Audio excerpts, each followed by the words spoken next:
Sekar Mojopat Dandang Gula Laras Lendro Pathet Sanga Yogyanira kang para prajurit lamun bisa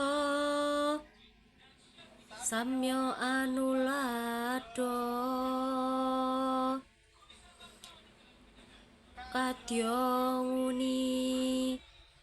caritane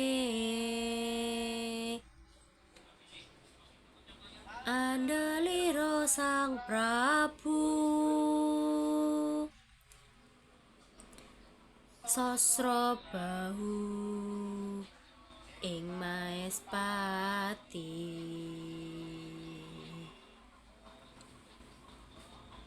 aran Patih Suwanda lelabuhanipun kang ginelung tripakara Gunakaya purune den atepi Nuha Nitra